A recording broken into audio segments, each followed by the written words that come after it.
for episode 103 of the SoFLo Sports Show. Thank you all for tuning in tonight on Tuesday. It is April 29th.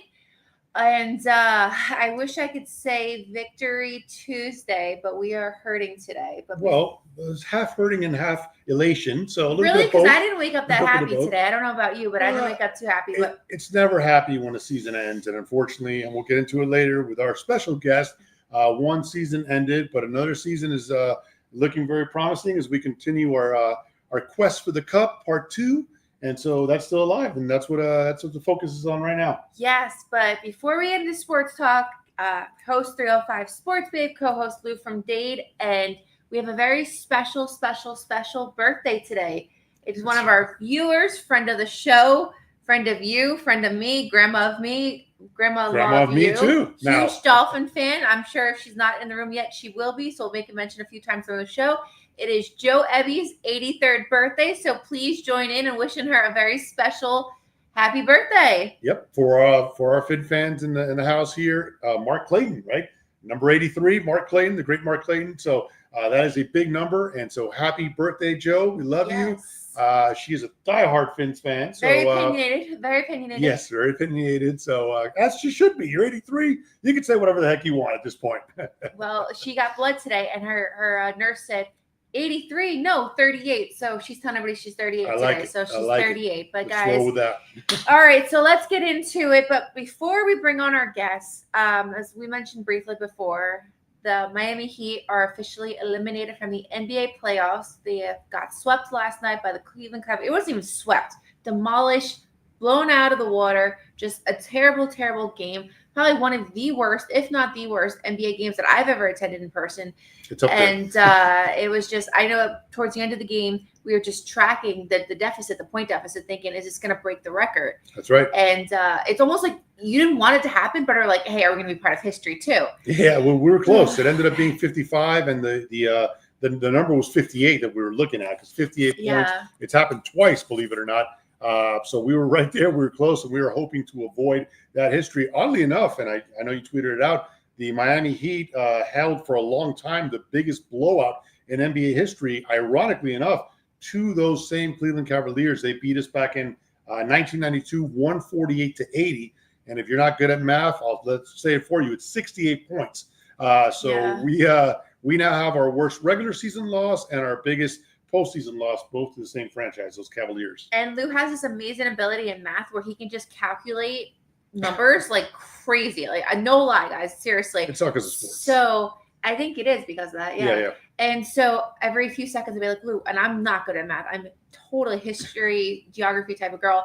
And I'd be like, Lou, what's the point difference? He'd be like, 57, 58. So that was our tracking last night. And at the game, we were also tracking the Panthers, which we will talk about in a little bit, but all is well in Pantherland, literally. So we're super excited to talk about the Panthers. And, we'll hit on the Marlins later on, which is always a roller coaster with them. Well, thanks for everybody being in the room. Let's see who's here. Tatiana's in the house. Tatiana, welcome. Miss you, Tati. We got Russ, Kirk. Kirk's in Gatlinburg, Tennessee. Close to our special guest. Oh my gosh, send us pictures, update pictures. I've never been. We've been talking about a trip for Gatlinburg for just about 5 years now. We have. So we're going to hopefully get there soon enough. But all right, let's get right to it. Like I said, we're going to talk about the Heat ending the season. We're going to talk about the Panthers, pursuit of the Cup again. But we're going to start off, and we're going to talk about all that with our guests. But we're going to start off with the Dolphins draft recap. Our guest did a marathon, was pulling shifts longer than Mel Kiper Jr. and the whole staff on ESPN, because they were taking breaks. They were in and out. But our guest was right on top of it the whole time, all right? You know him. He's the creator, producer, and host of the Fins Talk Sports Network. All right, he does an amazing job covering, South Florida sports teams, but sports in general, even a little wrestling talk in there, which, I got to get his advice on wrestling because I got to get back into it. It's been a while. I've been to WrestleMania. Wow, we'll talk about that in a minute. So he'll help us. But please, by all means, put your hands together. Welcome our big guest tonight, Bobby. Library clap. Bobby Finstock. Bobby, welcome him in. Hey, Bobby. Hey, guys. How y'all doing? Thanks for having me on. I appreciate that nice introduction. It's real nice of you. You deserve it and then some, my man. Have you even caught up on sleep since your marathon draft coverage? Are you all caught up? No, I don't know what sleep is. Little by little, I'll get there. My wife makes a joke that I don't know what sleep is. I'm sleep deprived, but I'll tell you what, I'm already thinking about next year. I'm already coming up. I connected with Josh Wingate, who's in the comments right there. I see him. We're already talking about how we could better our coverage and how we could get it, to the next level. It's just, I love doing it. And I love doing the channel. I love talking sports, and I'm just love being with you guys. Very excited about being here.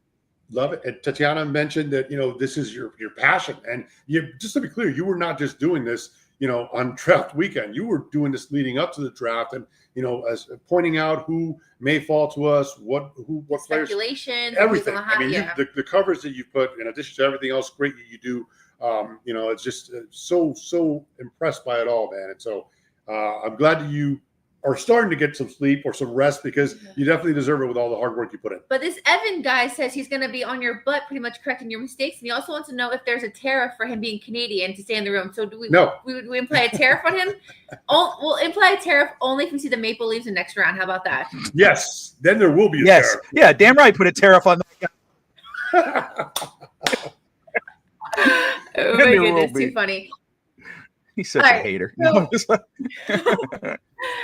So before we get into it, I'm going to go a little off script, right? Straight up.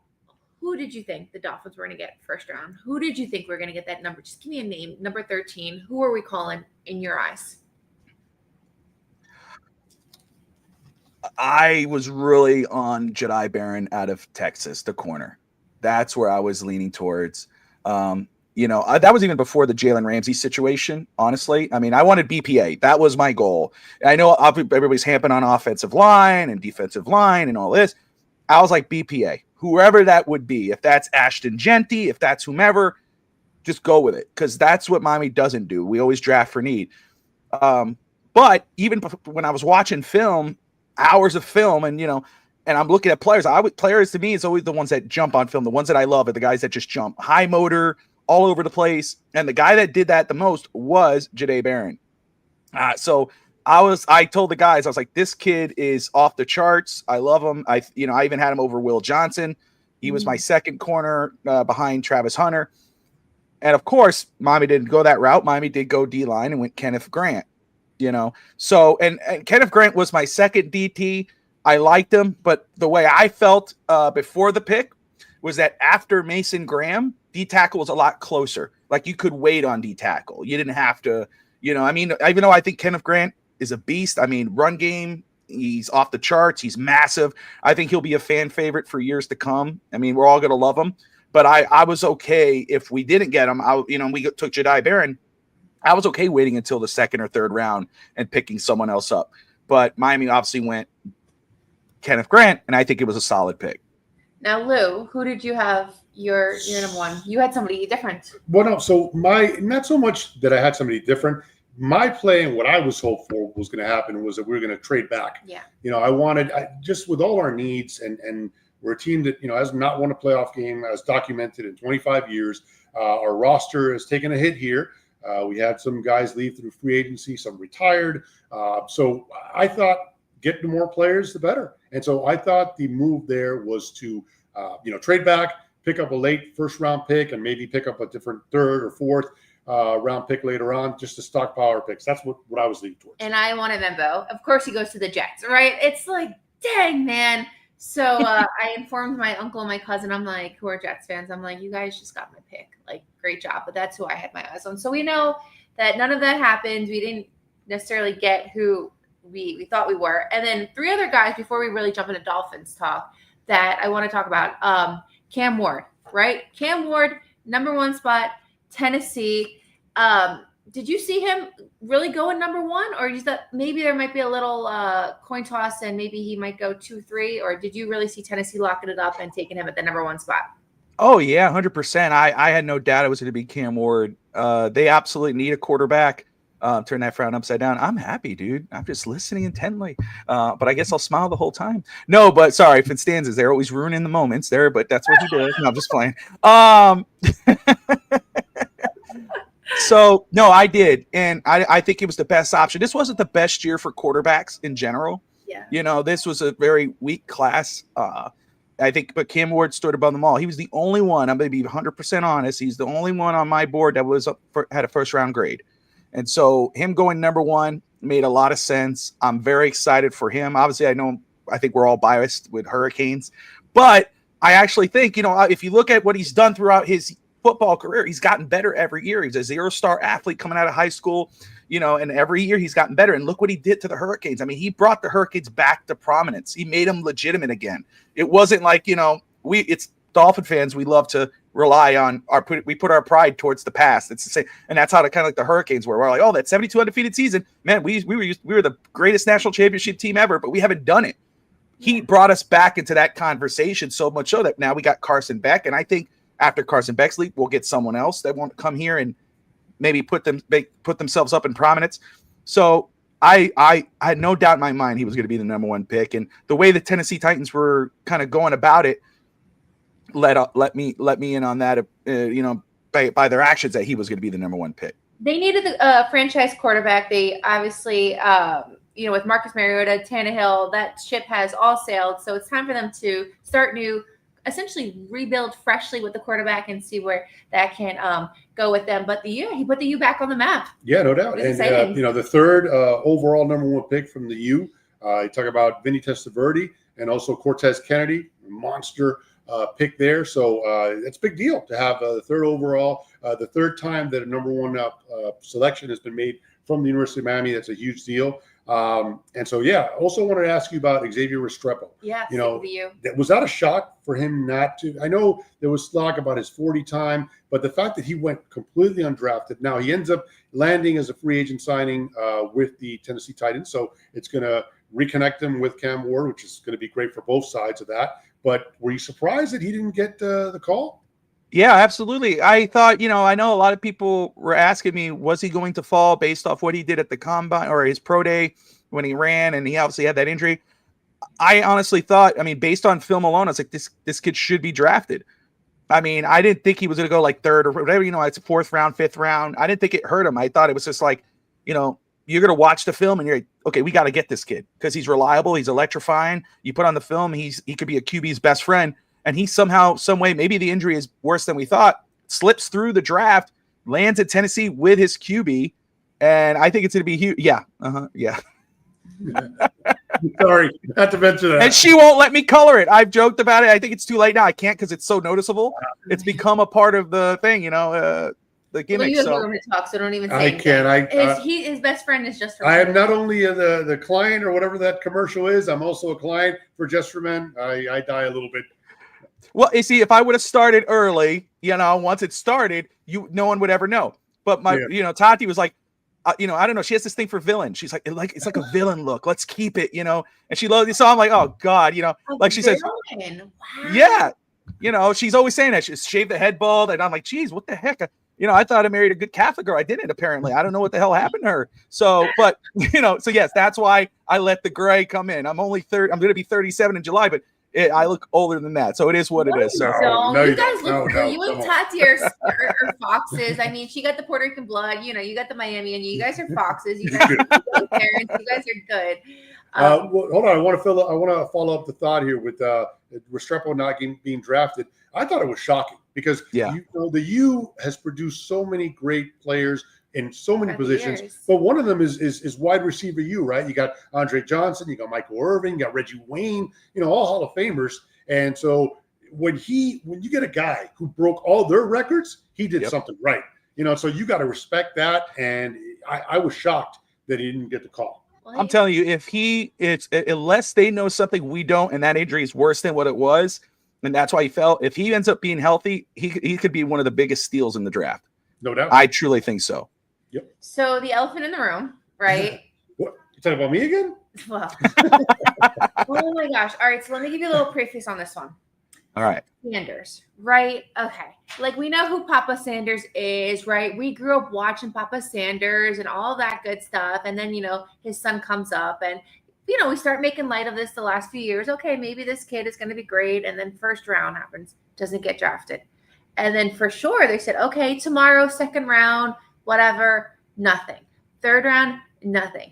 And, after the third round, I'm thinking like, okay, this is like just sad. Like, I felt bad for him. And I know it's a business and everything, but at the end of the day, this is a kid who has worked his tail off. Granted, whatever his father has put into his career for his son to succeed. But still, like, I personally felt bad, right? And then, like, the CFL jokes start coming out, the memes, this and that, like how Deion's going to come and ruin a franchise if he comes on the sidelines. What are your guys' takes on that? Why didn't he go earlier? Like, what was he? I mean, do we know? So for me, honestly, when I started a little earlier, Josh was making fun of me because when he reached out to me and was like, "Hey, are you ready to start this?" And he created all which we already had from last year, but he gave the updated formats for how we did the draft and watching film and the formulas. I already had some stuff done, so it just all fell in. He's like, "Oh my gosh," because I already started doing it. But when I, of course, with Shedeur Sanders, there was so much hype behind him. So when I went to go watch his stuff, that's what I was kind of looking at. I try to ignore it, but obviously you want it to pop up. Or you're like, okay, I can see why people are going to say this guy's the number 1 pick or the first round pick. I never saw that. When I did all the numbers, and it's not like I'm purposely putting a bad grade or nothing like that. When I'm watching it, I'm going 6.5, 7, 6, whatever. That's just kind of as you're going through watching athleticism or whatever. I just did not see it. So much so that when the final grade came in after I did it and it did the value chart and everything, it was a 3rd round grade. So at first I was kind of like, oh crap, I'm going to get crap for this. People are going to, you're out of your freaking mind. And of course, then I see, Josh puts his in and Coach Vogel puts his in and their 2nd round grades, 3rd round. I don't feel as bad. And then, so for me, when I watched more, it did bump up to like a late 2nd round, early 3rd round pick. So when I saw him fall out of the 1st, it didn't surprise me. I kind of felt validated. 2nd round, I'm like, okay, extra validation. I'm like, oh damn, maybe I'm obviously I don't know exactly. I don't know what I'm talking about, but I kind of felt kind of good about it. Not for him, but for me, I was like, oh, maybe I know what the hell I'm doing. Yeah. Now, yes, 3rd, 4th, 5th, I'm like, okay, that's not right. This kid should be in 2nd, 3rd round pick, and I think that the reason why he did fall was obviously more than likely, first off, his father, what they were saying beforehand. You hear in the meetings that he didn't take a few meetings or he didn't take a majority. He said he took a couple meetings because he's like, you guys are not going to draft me anyway. And when he did do those meetings, you see the reports come out that he bombed them. So hopefully, my prayer for him, and I think it matters, is that maybe this was the best case scenario for him because he's going to go in with a chip on his shoulder to prove to the world that, hey, I should have been drafted. And hopefully it humbles him to the sense that he doesn't think, that he says, okay, I need to put the work in. What was interesting, I didn't see this video until after the draft, but it was him and Cam Ward. I guess they were doing some kind of promo or something, but they were out in the field and they were throwing the ball around. And Shedeur asked Cam, like, hey, man, what's your hobbies? Do you like to rap? Do you like to do this? And he just said, I just love to play football. That's all I want to do. He goes, you don't have anything outside of football? He goes, no, that's it. And so, it kind of told me now that doesn't mean Shedeur's going to be a bad player or nothing, but it tells you where their head's at. And that's probably where that in the meeting, when you're talking to someone, perception kills. And so when you have someone saying like, you're going to build it around me and I'm going to do it this way. We don't know how that meeting went. It killed his draft stock and obviously undeservedly so. He went in the 5th round. I think, I would have said late for me. The latest would have been 3rd round. So I felt bad for him. I feel bad for him, but hopefully he takes this as a reality check and plays with a chip on his shoulder. No doubt. It was very shocking. Tati, being a good Catholic girl, would appreciate this. The running joke was the Pope was going to be elected before picked. The Pope was going to be picked. Or selected before Sanders and stuff. So that was like the running joke. But no, it was. And then the real thing that really got to me to kind of close up on Sanders was the prank call. Like, there's just no room for that. This kid gets the phone number from his pops because the pops obviously has the yellow book of all the numbers for all the draft picks. And then you go and prank, the kid. So that was just very, very. It was a little wild. Yeah, it was a little much. Icky. And I like a good prank and joke, but man, at that point, maybe not the best moment to do it. So there's a time and a place, and that's not it. Yeah. Exactly. All right, listen. So let's get into the Dolphins talk here. Before we do, we are being joined, as you see, by Bobby Finstock from the Finstock Sports Network, and he did a tremendous job. Him and his crew dissecting all the Dolphins draft picks and draft picks from the entire NFL as they were going live. And so we're going to get into it now. We're going to go over pick by pick here, see what exactly the Dolphins did. how they are going to navigate with these players moving forward. So yeah, you got the So just a little recap. Obviously, last week on Thursday, April 24th, the draft was held in Green Bay, Wisconsin. The Dolphins went into this draft holding the number 13th spot in the first round. So with that, it's like halfway through. So you knew that you didn't have to wait till like that 10 o'clock. And so it was momentum. The Miami Dolphins held a draft party in Doral at the Doral Yards. It was a great party. We attended. Lewis Oliver was there, a couple of Nat Moore, a couple of Finns alumni, so it was good to see them out there. Pretty cool. A lot of Finns fans came out, free drink tickets, and just a good time, right? Dolphins every year they put on a party. They used to do it at the stadium. Last year it was in Bayside. So here, got one of the Lou brought some. One of the parting gifts. This pretty cool mug there that has the Dolphins draft watch party. That's awesome. Pretty cool. Yeah. And then going into this draft, pretty much a consensus was, hey, the Dolphins really need to focus on the offensive line or defensive line. But being the Dolphins, we just didn't know really what route they would take because there's been many years where they just surprised the heck out of us. So let's get into it. So last Thursday, Dolphins were on the clock at the number 13 spot. We didn't know if they were going to trade back, and they did not. So who did we get? Kenneth Grant, defensive tackle from Michigan. This is a big boy. He is 6'4", 331 pounds. He's a 3-year starter from the Wolverines. He played under coach Jim Harbaugh. Big role in the 2023 national championship. And Harbaugh was also quoted as saying that he was a gift from the football gods. So when a great coach like Jim Harbaugh says that, that's a big deal. Yeah. With him, he is presumably taken the role that big, when I say big physically and big just in general spot of Christian Wilkins. So hopefully we will soon to see our salt and pepper 2.0. So Bobby, what do you think of this Kenneth Grant, number 13 draft pick in the first round from Michigan? So again, you know how I would have preferred, and I'm with Lou. I love trading back because I love stockpiling on picks and doing all that. So that was definitely like an option because you could have traded back and gotten more. I can understand a lot of people that wanted that and probably were disappointed because we didn't do that. But this kid, again, I think he's going to be a fan favorite. You know, good head on his shoulders, great character, big motor, big guy. When I think of the Dolphins draft, you know, we talk about, you know, last year, you know, pregame, postgame, before the season, we were talking, this is a finesse team. They're leaning, looks like they're trying to go for physical. And when I think of this team, I think of Arby's. We've got the beef. You know, that's what we got right now with this draft. And I mean, they got huge. It's like 1,000 pounds between the three guys that they got. You know what I'm saying? So I love it. You know, again, huge in the run game. Love his motor. I don't see him quit. There's a lot of times when I was watching Mason Graham, who is a damn good player. You know, you're watching Mason Graham on film, your eyes deviated and went to Kenneth Grant and what he was doing. I mean, he eats up other guys. He's not only going to help Zach Sealer, he's going to help Chop. He's going to help Jalen. He's going to help Bradley. He's going to help the secondary that's in desperate need of help. You know, that's what this kid is. I'm excited for him. I really am. You know, of course, you know, you go, man, I wish we had this guy or this guy. But I think fans, Lou, you, me, we're all going to be cheering this kid on. We're going to love him. And hopefully we love him enough, and the Dolphins love him enough that they actually extend him when his time comes up for an extension. And they should. And listen, you know, our owner, Stephen Ross, is a Michigan man. So you know that's going to bode well for Kenneth Grant to stay on this team. But look, the fact that he's won a championship, he's got that championship caliber mentality, similar to what Christian Wilkins had over at Clemson. I love that about it. You know, and you've mentioned his speed and his motor. How about that clip of him chasing down, was it a Penn State running back or something, where he comes out of nowhere and just, you know, chases him down? No quit, man. No quit. Yeah, so the kid, there's no quit. And that's something, as you mentioned, we need on this football team. Somebody coming in and saying, hey, this is not acceptable. I'm going to, you know, flash my championship pedigree here and let's get to work, you know. And you don't have to worry about a guy that size, that tall, that weight, who dominated at the top of college football coming in here. And is he going to be able to hold his own? I think it's a plug and play guy from day one. And I wanted O-line. I first wanted to drop back in the draft, get to the first round, and pick up more picks. But you cannot fault this selection and say, "Oh, I don't know about this guy. This guy seems like a sure thing if there ever was one."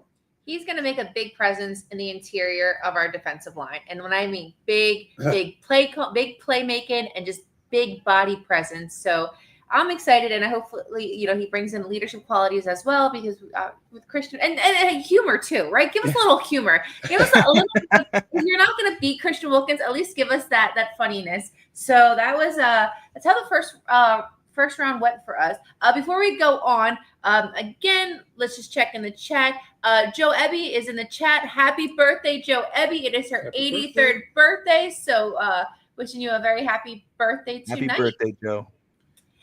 And guys, definitely drop in the chats your reaction. You're hearing from Bobby, who pretty much, scouted every one of these players. So feel free to chime in your thoughts. Also, those of you who are just tuning in now, or make sure you like tonight's episode and subscribe to the channel if you've not done so already. Obviously, Bobby's familiar with how this goes in terms of getting out there and putting out content. Bobby, I don't know how you do it with everything you put out, but definitely if you like tonight's episode, feel free to subscribe as well. All right. So just wrapping up on the first round draft pick, I was actually asked by CBS News right after how I felt. I caved in. I was like, hey, I really thought we were going to go, help with the offensive line. My mother told me. Oh, she did. Yeah. She told me, because I got a chance to talk to her today because we were off and on, and she asked me a couple, but I told her today, actually, I'm going to go Ashley and Lou on 305 Sports Show. I'm going on their show. They invited. She was, oh, she was pissed. Oh, yeah. she was on CBS. I saw her. She was pissed. I was like, oh, really? Okay, that should be fun. Because you know what? If we're going to ride the Tua train, which we have to because he is our starting quarterback, at least let's do everything we can to make him as successful as possible. And to make him as successful as possible is to protect him. So I think that, that should have been our priority, because obviously losing Teron Armstead, we have Patrick Paul, but I just think we need more protection to get him. So we did, and this is a good, carry on. Okay. Seamless transition to our next thing. And so we're going to segue into that now. So reverse. Hold on. But before we get there, let's explain what happened here. Yes. Bobby, I want you to explain it, because we had the 48th pick in the second round. We ended up moving up 11 spots to pick number 37 to select offensive lineman Jonas Savanaya from Arizona Wildcats. Now, a lot of people, I took some heat on this. I'm not ashamed to admit it. I wanted to drop back in the first round to select Tyler Brooker out of Alabama. Yeah. I know he didn't score well with a lot of people, and I understand that, but the position of need, based on who's a starter currently, was the guard spot. And so I thought I wanted to go with a guard ready to play right away. Now, Sanaya has played guard in college, understandably, but that was 2 years ago. He did it for one season, and then he was primarily left and right tackle for the last 2 years at Arizona. So your thoughts here on making this move up to try and get our guy to protect Tua? So, when we made the trade up and I saw what we gave up before I saw I'll just say, it hurt to see 98 go, because we needed I wanted to have 4 picks in the top 100, and it didn't work out that way. I'll tell you, I'm going to be very honest with you guys. I love this kid. He was my number one offensive lineman. Watching him, and again, that doesn't mean anything. I don't know what I thought, but when I saw him again, I always look for guys who can pop. I know I almost whatever. Evan, just back up. Can't step away for a second. But I was like, I got off for a second. I came running back, but because I saw we had a trade, I was actually coming home from work, so I was coming out, loving on the kids. Hey guys, how you doing? I was like, okay, I gotta roll. And all of a sudden, I'm watching the TV, and he goes, I'm about to set everything up, and Tati was actually working on my desk. Also I see, I'm like, okay, honey, I need you to move. I need to move. There's another desk over there. Move on. And all of a sudden I look at the TV and he goes, Dolphins trade. I go, oh shit. I gotta go. So, life, what can you do? But I'm very, I don't think he would have been there at 48. I hated losing 98, but I'm very excited about this pick. Again, this draft we have the beef. This is an Arby's draft. This is a big boy. I love this kid. I love his attitude. I love what he said right before, because we don't know what's the future. We don't know what the future with Tua is or anything like that. But we know that this guy has Tua's back. And one thing that I love, Lou, is the versatility. I love that he's played guard and tackle, both sides, because that's a problem with the Dolphins. We don't have enough depth. One guy goes down, and then we're trying to plug in another guy and whatever. This kid gives you that. If obviously you plug him in at left guard, and I think he's going to kill it day one. I really do. He's going to learn. But we don't know what's going to happen with Patrick Paul. we're hoping, we're praying that, hey, this kid gets it, and he learned from one of the best ever in Turner Armstead, and whatever. But what if he doesn't? Okay, then we move him to the back, and maybe we got to plug Savanaya to the left tackle, or do something like that. I understand a lot of people wanted a left tackle. I was like, let's just go with guard and somebody, or if you're not going with a true guard, go with someone who's played multiple positions because it gives you that versatility. Savanaya, and that's true too. That Savanaya is that guy, and now we know that Miami got the hint, I guess, that the Patriots were looking to take him at 39, right, or 30, whatever, 38, and so they moved up and got him. Which again, I love it because I think again, you guys are going to end up loving this kid so much. It's like we won't care about the trade in a couple of years, And I was just going to mention that. So the Patriots wanted him there. I will say this, and obviously you cannot play this game. What if the Dolphins didn't move up? Because from picks 37 to 48, no offensive lineman went until 48, which was our original pick. And that was Arante Erzuri from Minnesota. So he ended up being drafted at 48, but no other offensive lineman went before. However, it was leaked by a couple outlets up in Massachusetts that the Patriots were looking at him. So the fact that we jumped in front of them and stole him from him is it makes me love the pick even more, because we avoided the Patriots getting guys that we were targeting. So that's awesome. The only other concern that I had is, look, I actually am a big Arizona basketball fan. Yes. I grew up, as a kid. The Hurricanes program actually went on hiatus for a couple of years. And so I just started watching Sean Elliott back in the day in Arizona basketball. Loved them ever since. And I know Arizona is not a football school. And so the fact that, he comes from a program not as heralded, the fact that he probably had to play all over the place because they just didn't, get enough talent to go up against the other powerhouses from, at the time, the Pac-12, and this year the Big 12. A little bit of concern there, but at the same time, as you mentioned, his rating, his familiarity with playing multiple positions on the offensive line, and the fact that he's going to want to get Tua's back from his upbringing and the connection there, I love it, and I'm sold, and I can't wait for him to get down here and get to work. One thing I said to you, obviously, I was like, I think Tua had a say in this pick. And I want nothing more than them to come out. Like in rugby when they do that thing, da da da da da da. You know what I mean? I don't know what it's called, but you guys know what I'm talking about. Yes, yeah. So I would love for them to come out like doing that and just like scare like the world. So that was like my thought with that. But no, we I just want to see him in a lei and the hula the skirt. coconuts. The coconuts. I want to see it go. Yeah, 100%. All right. Bring that Samoan culture down here, man. Let's do it.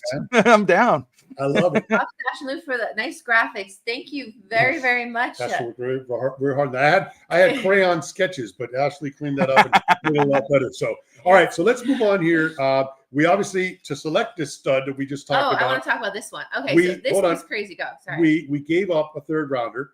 Okay. And then not only that, next thing we know, we give up our fourth round pick. Yeah, that was wild. So now we jump from our second pick at 37, and we're not drafting again till 143. So we go a total 106 picks without making a selection. At this point, I'm not going to lie to you, I was starting to question what's going on. But we stayed distracted because we were kind of like, where's Sanders going to go on that point? So we took away from the Dolphins noise, and the Sanders hype got caught onto that. So but that's what kept us going too. Because I'm not going to lie to you. Because me, Josh, and Coach, and everyone who was on board, and we got to be in the show. It's like, hey, we're going to be on every pick. This wasn't like on only the Dolphins and we stop and we come back. No, we're on every pick. We're talking about every pick. But obviously we're Dolphins centric because I'm a Dolphins fan, even though we have a Cowboys and a Jets and whatever. So when I saw that trade, and I'm like you, Lou, and I'm going, damn, 143. So now we're like, that's a lot of airtime now because you're always looking for that next pick. You're like, dang it. But the same with us. We started talking about Shedeur Sanders and where is he going to go? And okay, here come the Raiders. This is it? Nope, that's not it. So that's where it became. But yeah, I'm with you. It hurt that big trade down. It was interesting. So with this next pick. Well, but hold on. I want to. So sorry, I got because we're going 106 picks without picking. Yeah. And part of this trade package, which I think you had it next, right? I don't know if you want to see it there. No. All right, so go back. That was fine. All right, so yeah, here you see it. So part of this was we gave up we receive a third round pick in 2026, and usually, Bobby, this is done by teams that have some kind of playoff success, and they know they got big contracts coming up, and they're trying to look ahead. And this is not our situation. We're a team that hasn't won a playoff game in 25 years. Are we in a position to be giving, away a third and a fourth rounder and then, worry about what's going to happen next year? I mean, don't get me wrong. We're going to love this a year from now when we got that extra third rounder. But right now, a team that has so many, holes to fill, what's your take on that? Giving up picks for something for next year? So I'm with you, right? I love getting draft picks, and I'm, in a perfect world, getting an extra third round for next year, and which should be a better draft, whether it's quarterback or whatever, 100%. But this is not a team. This is not a team that's supposed to be a bust next year. This is a team that should be up in playoff contention, no matter how you feel about any position.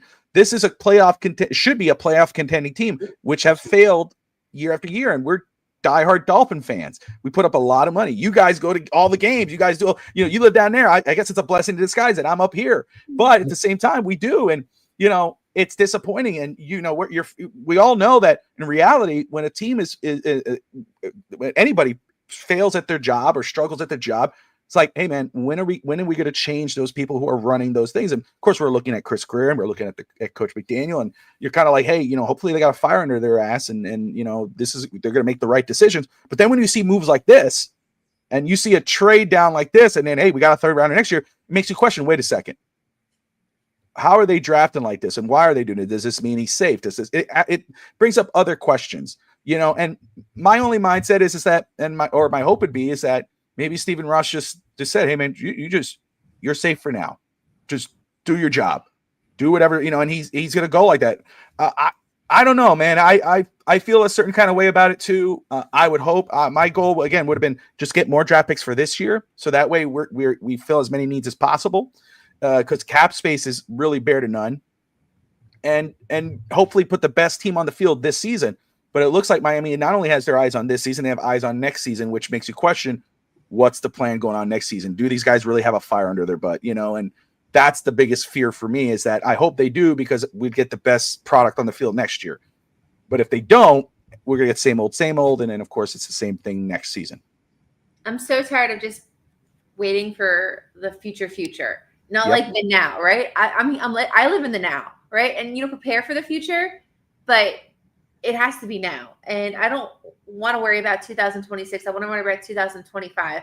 So that's what's really annoying about the team sometimes, is that they're looking too far ahead when there's still a whole season to be played.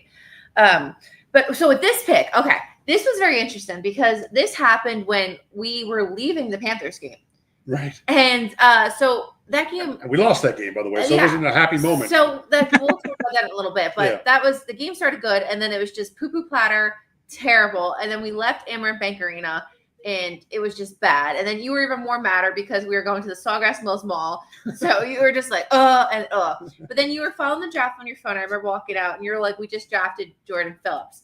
And the first thing that I thought was like, what do you mean we just drafted Jordan Phillips? Jordan Phillips, former Dolphin, was one of my great friends. We were actually really good friends when he played down here for the Dolphins before he got traded to the Bills. Like, this guy has been to my apartment. We've hung out before. Like, so I'm thinking Jordan Phillips, like, did he regress back to college? Like, is this back to his Oklahoma days?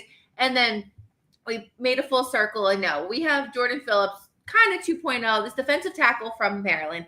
I want to quote Yahoo Sports about Jordan Phillips. Yahoo Sports says Phillips wasn't a productive player with the Terrapins, but he'll have every opportunity to compete for immediate snaps in the NFL. So this guy, he wasn't like a big name player coming out of Maryland. In fact, he was a wrestler, which is no surprise because wrestling is huge in the Northeast. I come from one of the biggest wrestling towns produced in New Jersey. So we eat, sleep, breathe wrestling. So to hear that he, wrestled in Maryland, it's no surprise. But then Dolphins get him for their third draft pick. So what do you guys take on that? What do we take on Jordan Phillips 2.0? Well, again, this was a depth move that you brought up. He was a wrestler. He's a weightlifter. He's a big dude, 6'2", I think it's like 312. Thank you. So he's a big dude. And I think what's said on the bottom of that picture is perfect for him. Especially with this defensive line, he's going to have every opportunity to compete and be. My thing was with coming out of this draft for Miami, my hope and my prayer was come out here with at least a couple starters and a couple of rotational contributors. Some guys are going to make impacts on the game, not guys that were sitting there going, man, where's Channing Tindall? Where's Cam Smith? Where's this guy? We draft guys that don't even see the field or whatever. I wanted to see guys that were on the field, that we see them, whether that's on special teams, on defensive rotations, whatever. And I think that's what we got here. I think Miami did come out with some guys that we're going to see contributing day one. And I think Phillips is going to get that opportunity. I don't like to use the word camp body. I don't think that's what he is. I think he's I like it. Again, it goes with the same with the first 3 picks. We have the beef, and he just adds to that. Are you hungry, Bobby? Did Tati feed you this tonight yet? No, I haven't had dinner yet. I don't have dinner, so that's why Evan's joking around. But I'm okay. It's just it's the same. Jordan is also from Florida. I love when specifically we draft or get players from Florida because it is a different beast playing in Florida heat as opposed to playing in a town like I'm gonna get to him next. Yeah. He's coming next. But no, so I appreciate players, especially who have played in the trenches of the Florida humidity because it is a totally different beast.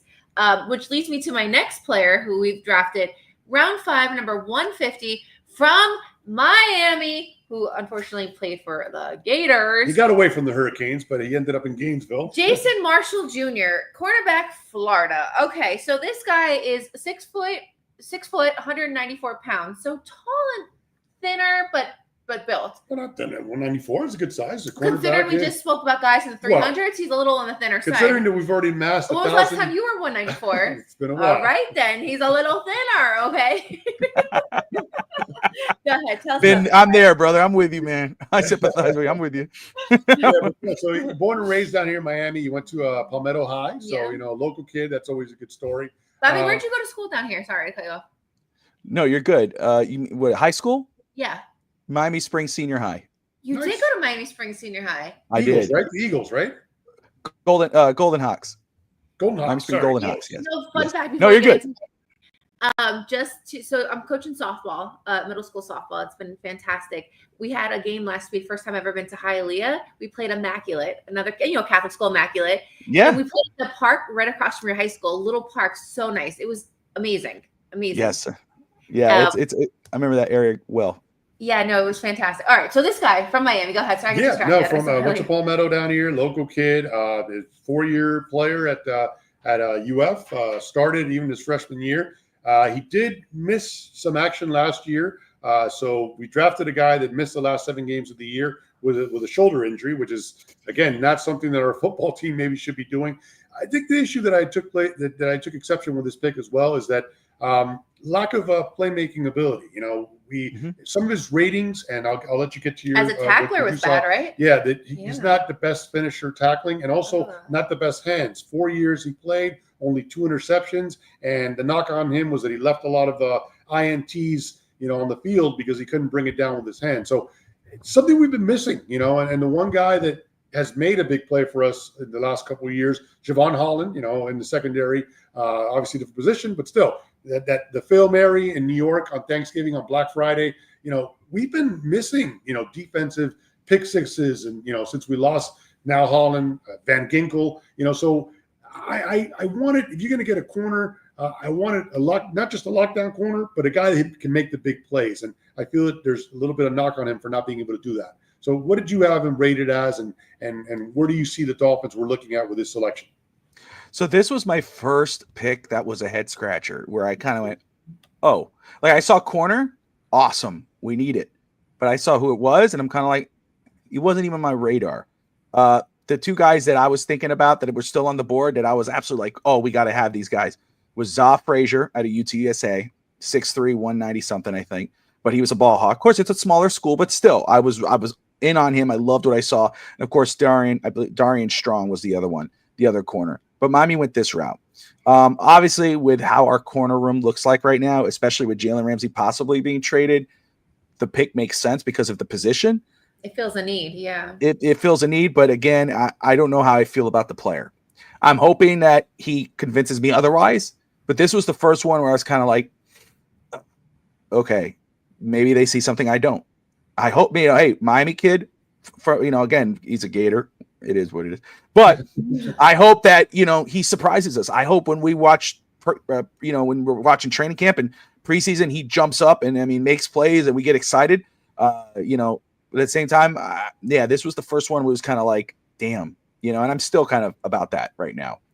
Yeah, I didn't like anything I read. I didn't like anything I saw. I was kind of like, it was a head scratcher. Yeah. Okay. Well, he'll have his moment. He'll have his chance to prove us 100%. Yeah. So.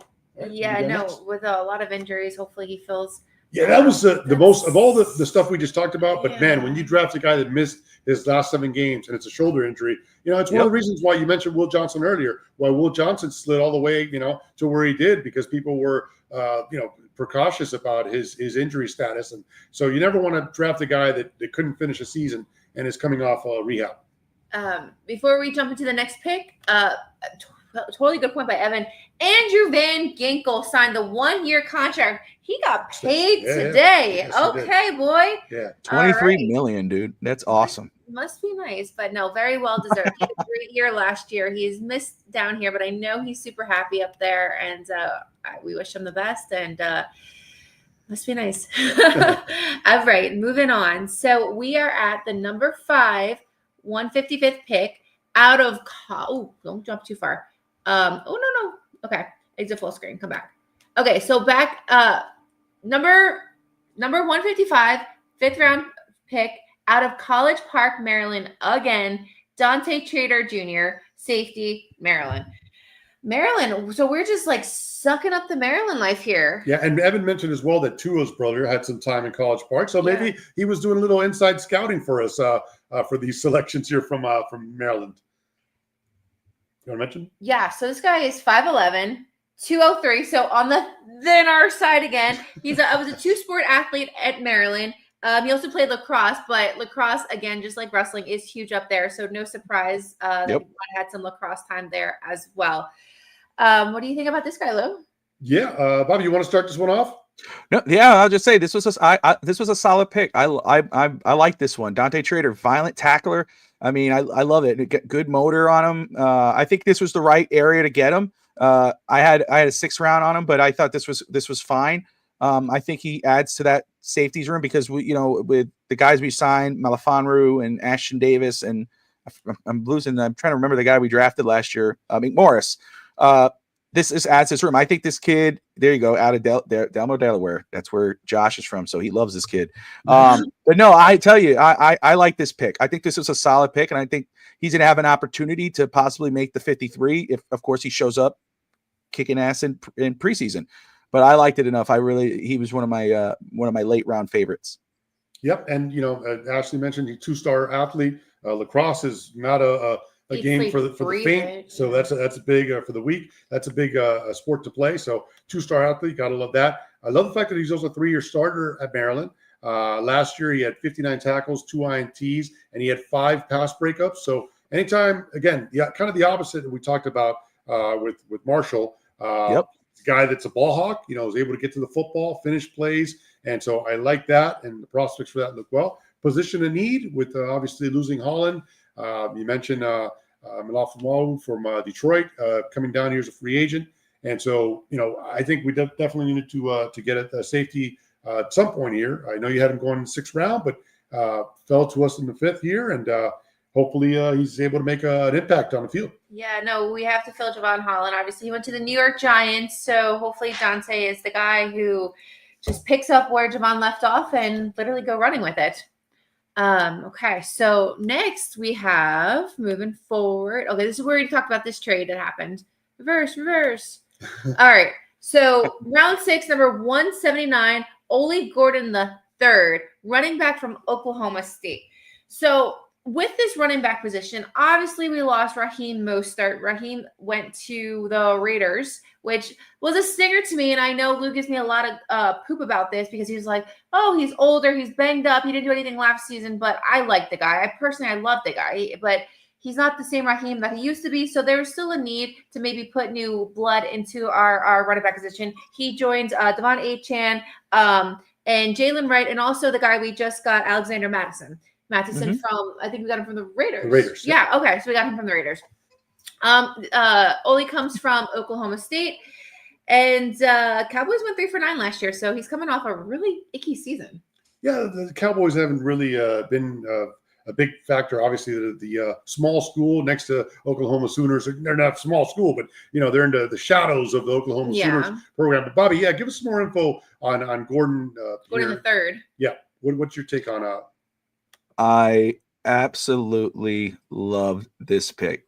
This was a guy that I was all over throughout the draft process. I kept bringing him up to multiple people, and I was, because Miami needed a thumper. They needed a power back, 6'2", 220. I think that's what it is. You talk about last season, his numbers. You look at his numbers, and you're like, man, it wasn't. It didn't have a good year. Neither did the school. The year before, though, he was like, I think he was in the, I don't know what, but he was in the Heisman running. I think it was 8th place or whatever it was. 1,700 yards, close to 1,800 yards, 22 touchdowns. This guy's, and he does, somebody was saying, I'm forgetting who it was, but it was saying he had a lot of thread on his tires, or that he, but I don't think he did. He didn't have a lot of time. He has plenty of thread left on his tires. This is going to be a solid pick in a running back room that absolutely needs some beef and power. And this guy's going to bring it. I'm very excited about this. When I watched him, what he can do, look, he does have speed. He has the power, but he also could do something that McDaniel loves. He could catch out of the backfield. He's a great check down back. This is everything you need. Now you could use Devon Achane to his strength. You don't have to use him as an every down back. You push him out to the outside, let him go out in the slot, let him be that third, fourth wide receiver. You put Ollie Gordon there, and then you got Jalen Wright, rotation. That's what this running back, this is what this league is now. It's running back by committee. It's very rare that it's this one-centric guy. But I think, and you look at this running back draft class, you got Genty, Hampton, you have Henderson, you think of those guys were in the top, but really this was a very good running back class. I know a lot of fans really wanted Martinez, and I would have been happy with Damian Martinez in Miami. Absolutely. And he gives you what you needed, but I'm like, don't be so mad. This guy gives you that, and maybe just a tad more. I'm very excited about this pick. Him and Savanaya were like, my guys, people use the word man crushes. I'm like, okay, take it easy. But you know what I mean? If the draft crusher, that's what these guys were. So when he came, I don't know what the heck I was doing, but when I saw they took him, I was like, oh, okay. So I had to get on the show, and I was like, somebody goes, well, how many snaps? I don't give a damn how many snaps he gets. Just get him in 4th and 1 and plug him in. That's it. Plug the hole. That's it. Love it. No, it's a home run. It's a home run. It's a guy that is almost a steal. I mean, yes, he's coming off a bad year, but you go back just one season before that. You mentioned Heisman Trophy candidate. He was the Doak Campbell Award winner, which goes to the top running back in the country. Yeah. He won that award. You mentioned the 1,700 yards, but over 2,100 yards from scrimmage. So, like you mentioned, he can catch the ball out of the backfield. 22 touchdowns. This is a guy that knows how to find the end zone, and I'm with you. If you can, let Achane go every other play or 2 plays on, 1 play off, because this is a guy that could definitely move the ball and move the chains. And so I'm a big fan of this pick, and I think we nailed it, man. I think this guy's going to come in here and be a big contributing factor to our football team. And obviously with Tua's performance, we need that type of running back who gets those few yards, 2, 3, 4 yards to complete that first down. So it is important that we have a player like this to help him in those times of needs. 100%. All right. So the last one we're going to talk about. Well, we got 2 more, but I don't think the last one made the slide. So look, this is another big pick. This is very interesting. I want to, I'll let you start it off, but this was one that raised a lot of eyebrows, got a lot of people excited. Obviously, with the lack of quarterback production from everybody. I'm even going to throw 2 out there because not so much for his lack of productivity, but for his lack of availability. That's right. And for having a disastrous. Ash and I were at Indianapolis. We were at Seattle when we saw in one game Skylar Thompson started and Tim Boyle finished, and the other game Snoop Huntley started and Tim Boyle finished. So those are not good names to bring up from a memory standpoint. And so we needed to address the quarterback room. We already did that, obviously, by signing Zach Wilson. But we're not still sure how that's going to play out, but we needed somebody else. And so, Bobby, tell us about this guy right here. So first of all, in the Miami's quarterback room, somebody wrote on Twitter today, I don't know, I forgot who it was, but they were like, describe it in one word. And it's improved from last year's, what we had in our quarterback room with the backup Skylar and Boyle, whomever. This year, Zach Wilson, who is still a question mark, but first round pick, we know he has the talent. We just hope that it's a good head. And then Quinn Eers.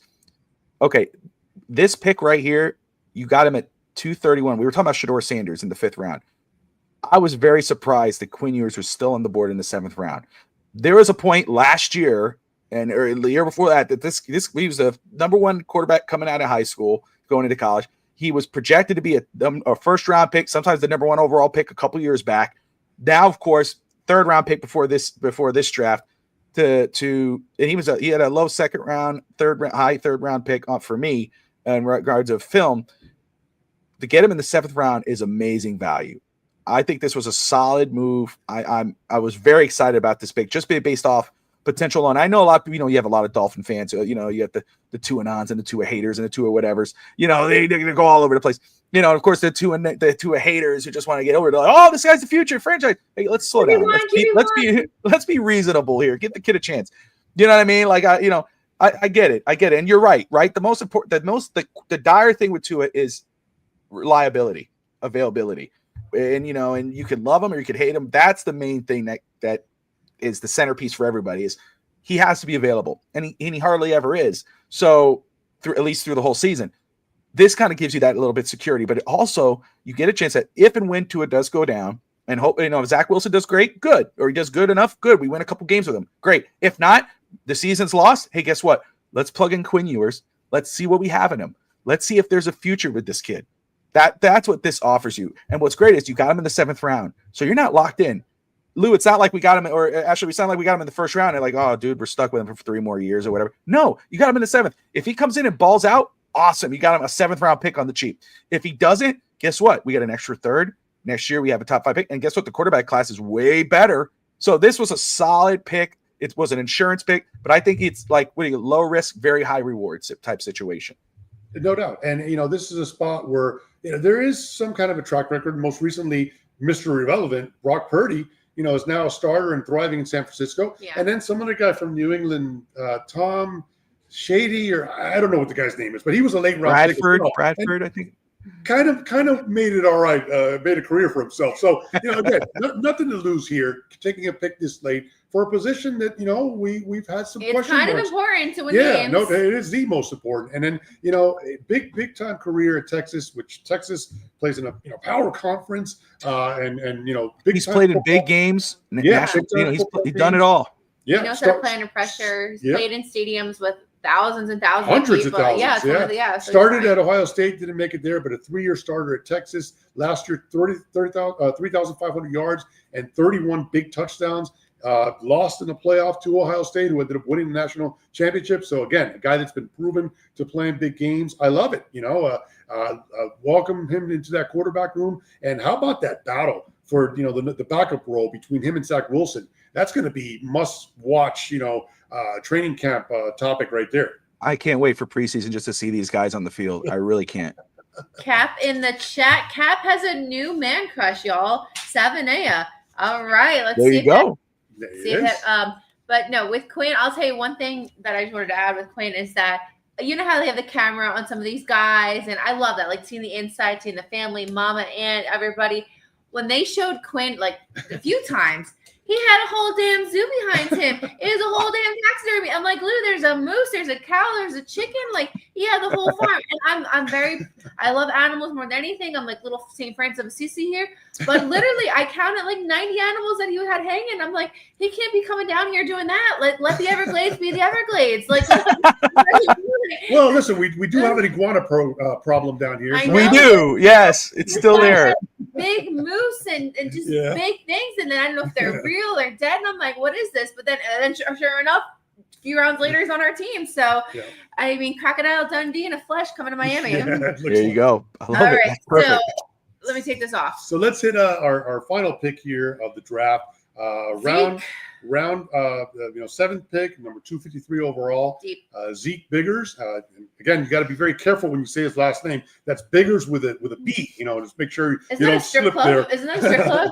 But this is a big guy here. Big guy. 6'6", 320 pounds. A guy that is going to come down here and add more depth to a position that now we addressed 3 times overall in this draft at a defensive tackle.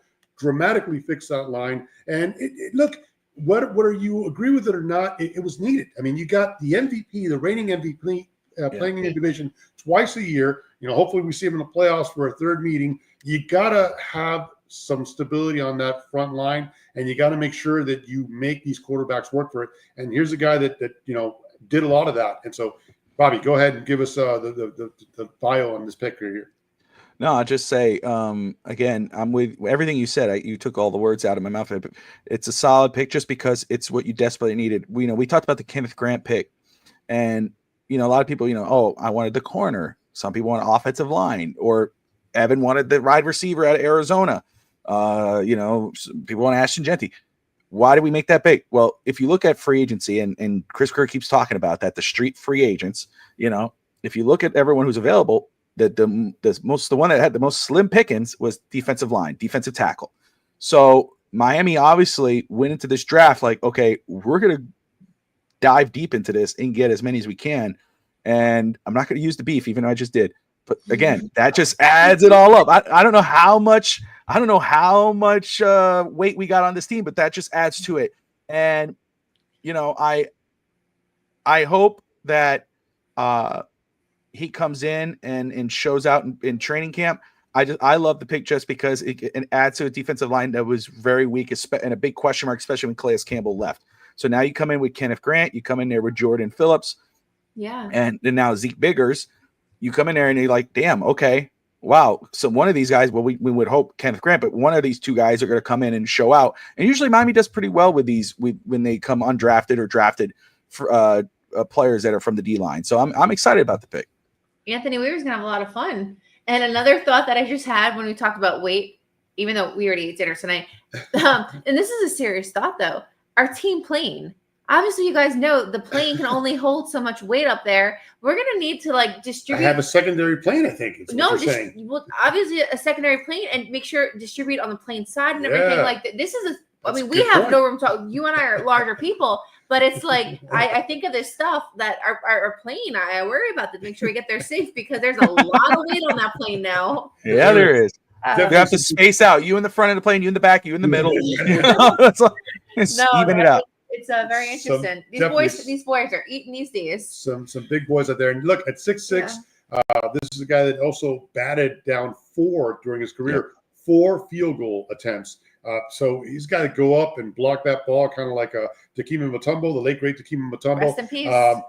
Kenneth Grant did a lot of that too at Michigan. So how many times did we see where we just couldn't make that extra play on defense? Well, it'll go a long way if these tip balls can fall into hands of guys wearing aqua or the aqua and white, and they can run it the other way and take it to the house. And so this is definitely another good pick to have that come to fruition. So, Bobby, as we wrap up the draft, before we switch gears to the Panthers and the Miami Heat, okay, and I've read a lot of different articles. I appreciate everyone's opinion.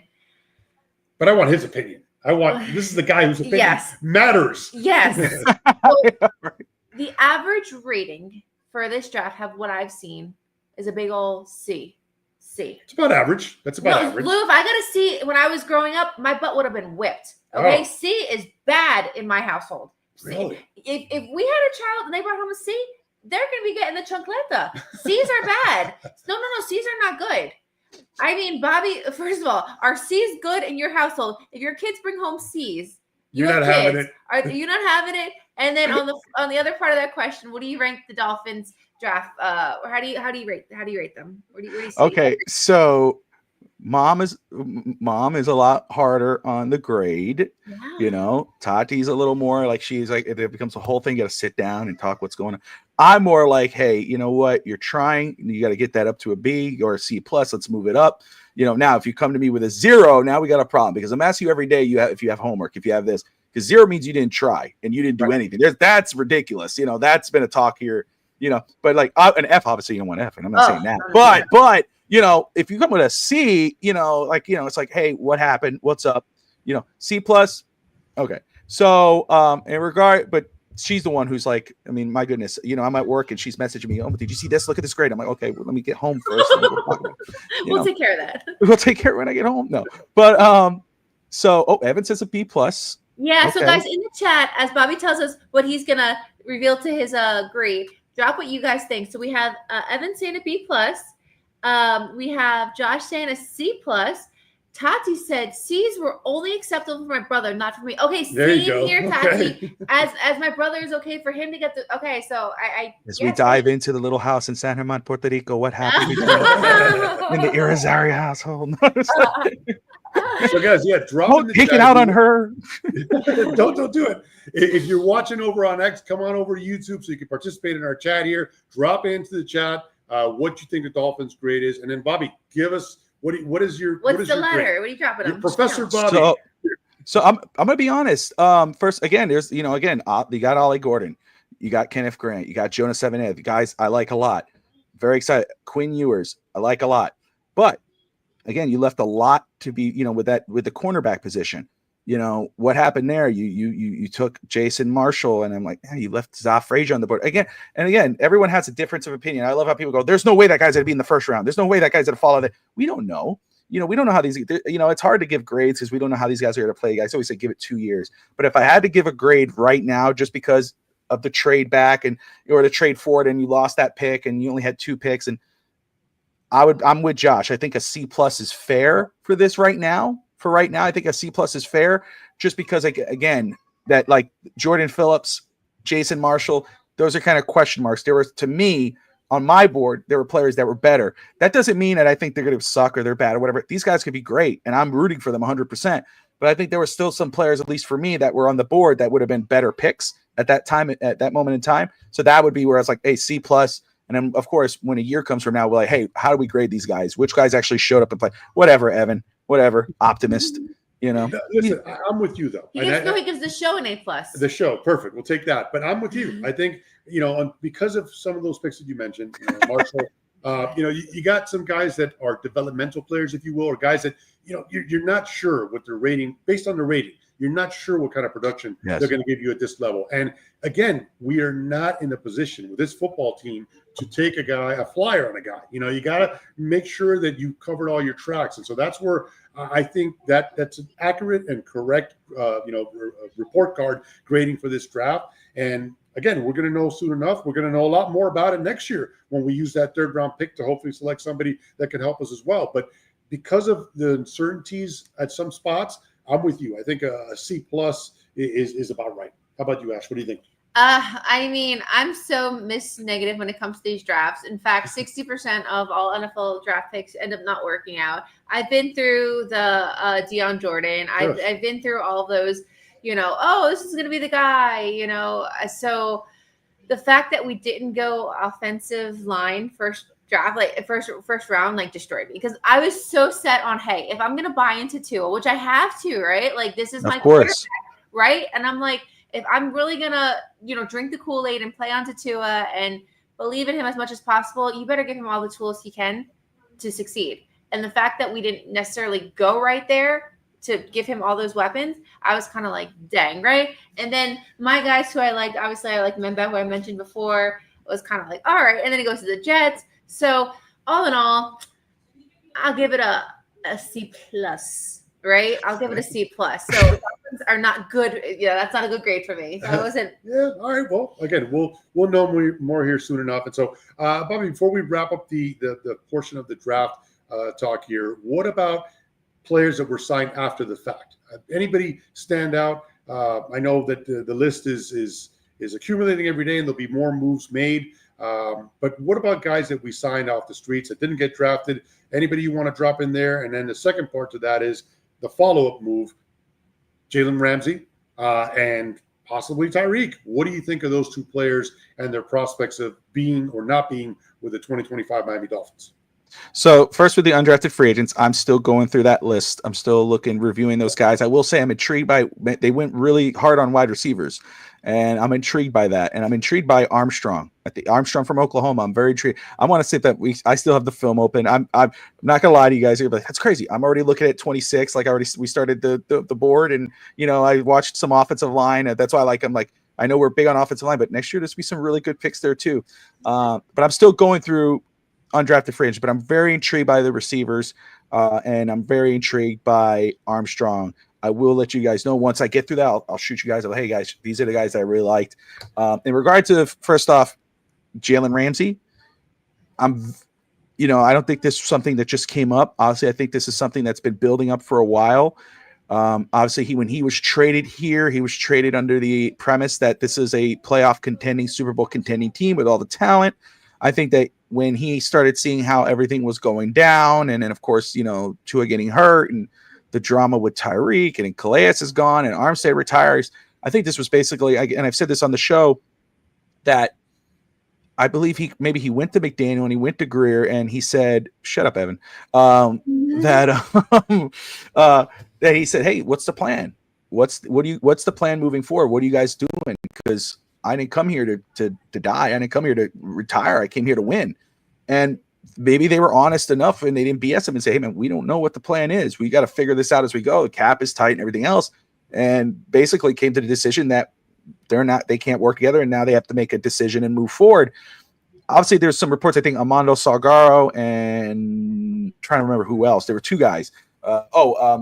Tony Pauline came out and said that Jalen Ramsey had no issue with Chris Greer, no issue with the Dolphins, and he didn't want to restructure a deal. He had an issue with Mike McDaniel. Didn't respect Mike McDaniel. There's some things about the veterans not respecting Mike McDaniel after he had the run. We don't know what happens behind closed doors. Reports are reports.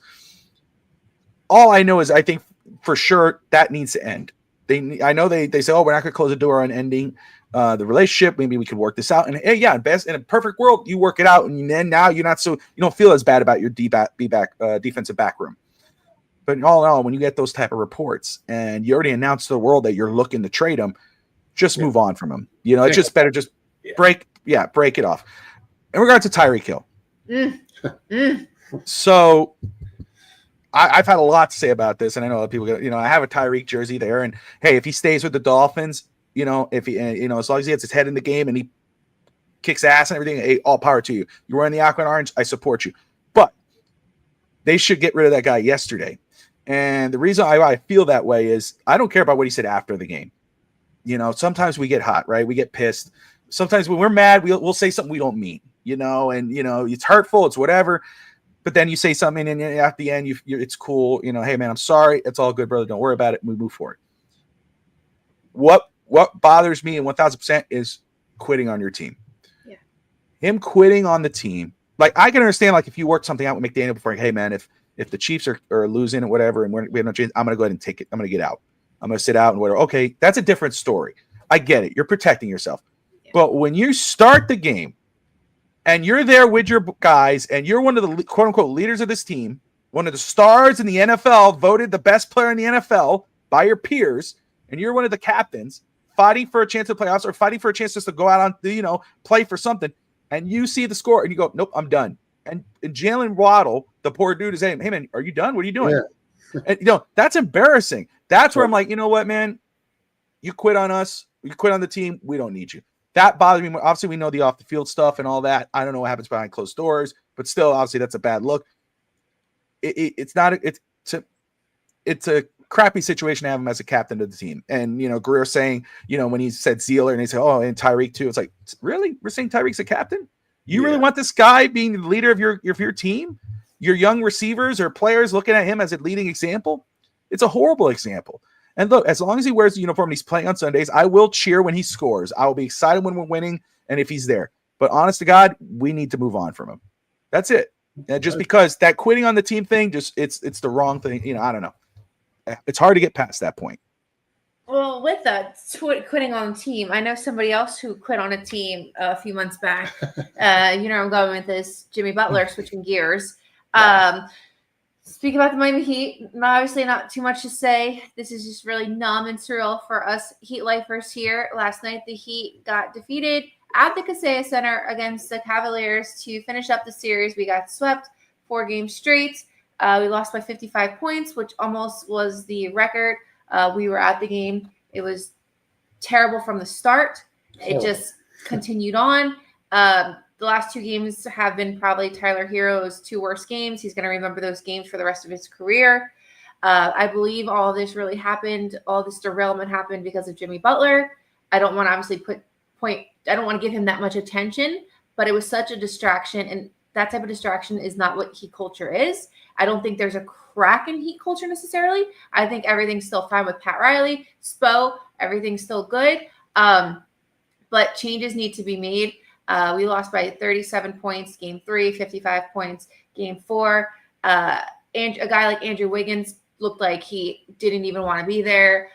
You've had guys throughout the season, obviously Kevin Love, his father did pass away. Then you've had guys who have not lived up maybe to this caliber, Jaime Hockey's, Nikola Jovic, and I've been a Heat fan for a very long time, probably since 2006, before I was a New Jersey Nets fan. And this season, I just remember going to the games with you, and it wasn't the same type, right? It was just the Jimmy Butler distraction just dampened the season. And then, we had some nice winning streaks, but then we'd lose big games in the fourth game against Orlando. So here we are. We made it into the playoffs. Obviously, it's a 10 seed. We beat Chicago on the road. We beat Atlanta on the road. This offseason, things need to be done.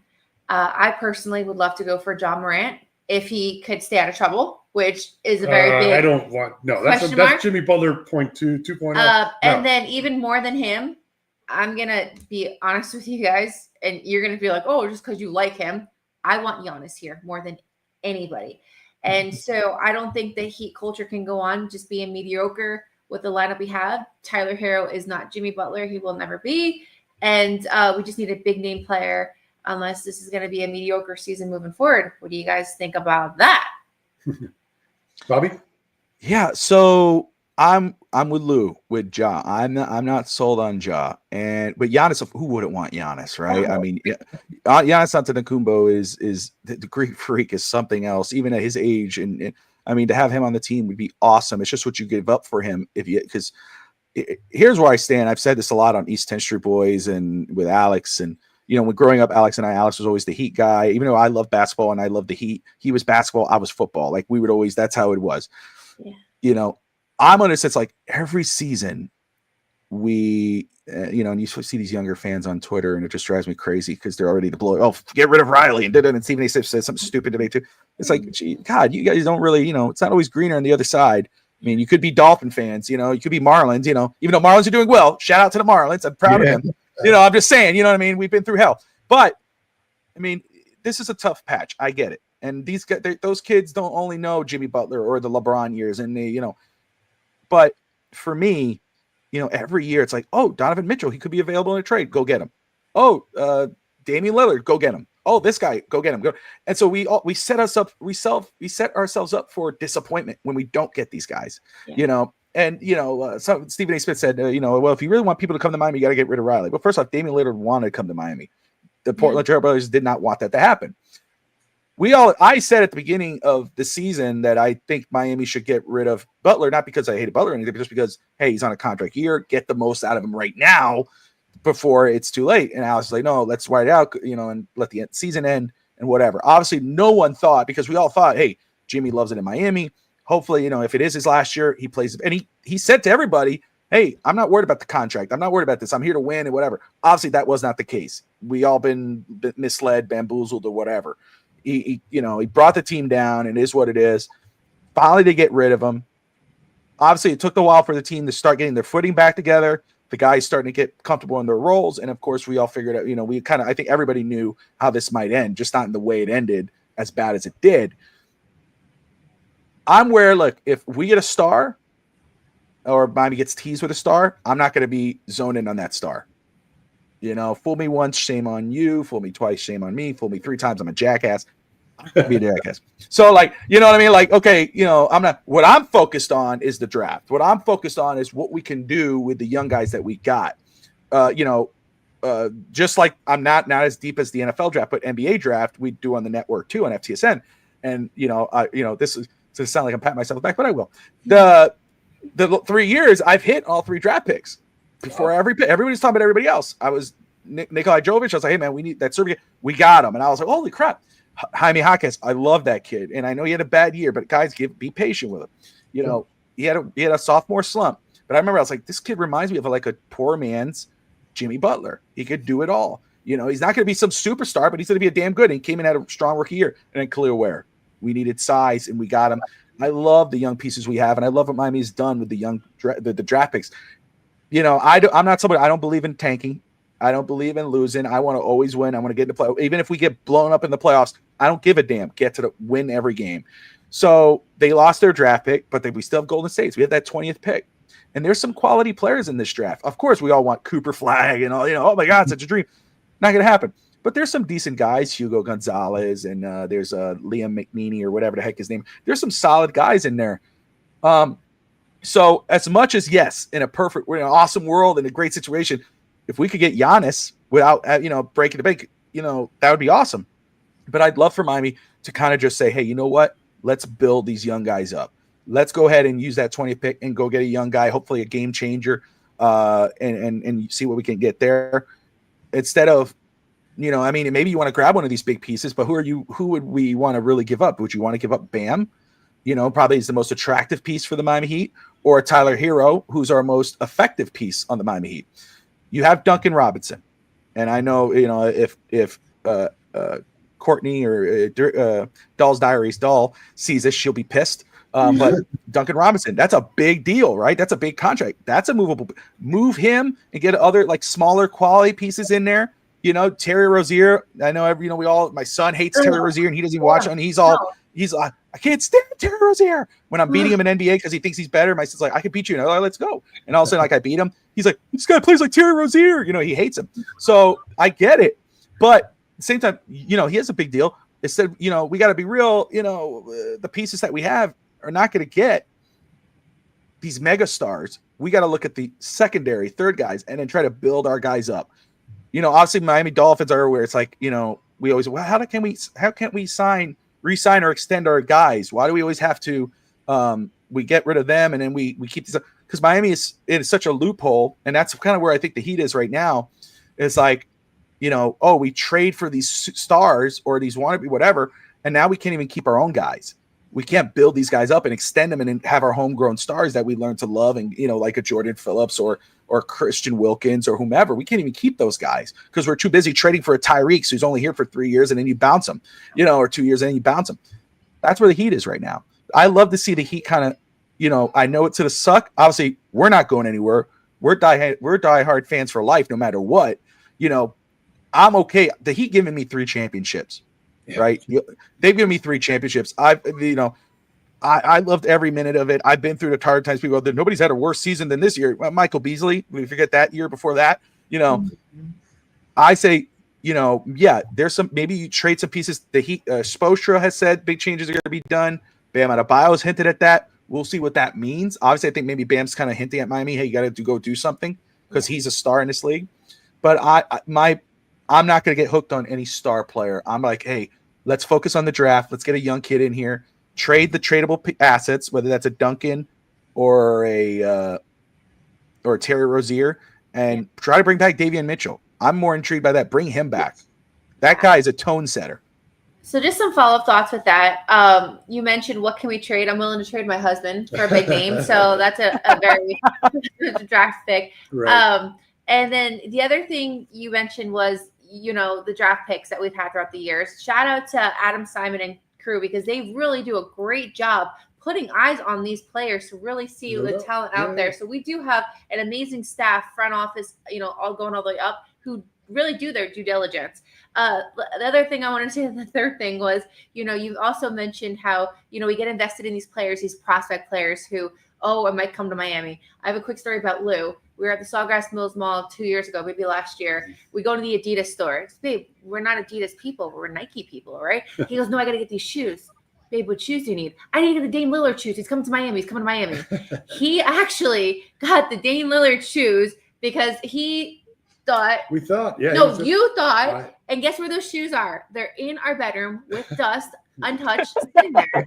So, Luke, is that a true story? Not a true story. I jumped the gun on that, but you know what? In retrospect, I'm glad we didn't make that move. Obviously, Dame Lillard getting older, and look what happened. He just, and not to say that would have happened or not, but I was not in the frame of mind of giving up young talent for a guy that's on his last couple of seasons, and as it turned out, that came to fruition. As far as the Jimmy Butler trade, I would have made him just sit out the season and then make him opt out next year if you could go back. Obviously, at the time, you're fighting for a playoff spot. And so, but if I could go back, that's what I do because we ended up taking on Kyle Anderson and Wiggins, who are both under contract for next year. So we actually got 13 players under contract for next year, and you're stuck. I mean, you don't have a lot of room, wiggle room, Wiggins room, if you will. So we got stuff to really contemplate here as to how Pat's going to move forward here. Now, I will say this: I'm a big Pat Riley fan. 80 years old in the making. He's taken 4 different inclination of Heat teams to the NBA Finals, 4 completely different teams, and he's earned the pass. He's earned the right to go out on his terms, and you just cannot. What he did before here with the Knicks made the Knicks relevant after how many years? What he did with the Showtime Lakers. I mean, this guy does not need to take a back seat or to apologize to anybody. So I let Riles make the final call when he wants. Press conference is going to be very interesting in the next few days. It's going to be like the State of the Union, right? Yeah, must watch TV. Everybody has to watch it, and it's going to be very interesting to see what he says, but I don't think he's the problem. And honestly, I think us, like you said, Bobby, we've been in this spot before. We're Heat fans. We've seen Heat playoffs. I've gone to more Heat playoffs than any other team that I follow. I've never been really to a Dolphins. I've never seen Dolphins win a playoff game because I've been a fan. The Marlins. So we've seen it, right? It's just unfortunate that we don't have Miami Heat basketball in May, right? 100%. So I think that's what it is. All right, shifting gears. Yeah. Let's end it on a good note. Yes. How about them Florida Panthers? Unfortunately, last night we missed the game because we were torturing ourselves at the Kaseya Center, in which we stayed till the clock struck 0-0-0. Although mentally, we were so checked out of that game. In fact, you had your phone up the whole time, and you were just refreshing. You're like, Seth Jones, goal, da da da da. I was like, tell me more. It's a wild game last night. But we missed it, though, because we were trapped in the – saw the highlights. We started off just like we did Saturday, by the way, the game we were at. Game 3, 1-0 lead for the Panthers. And then next thing you know, Tampa scores 2 goals in 11 seconds. I mean, you saw the highlights, Bobby. And then the Panthers going into the third period down 2-1. They score 2 goals in 11 seconds. You'll probably never see that again. They end up getting an empty netter from Carter Verhaeghe. And so, a big 4-2 victory last night. Dirty game, too. Dirty.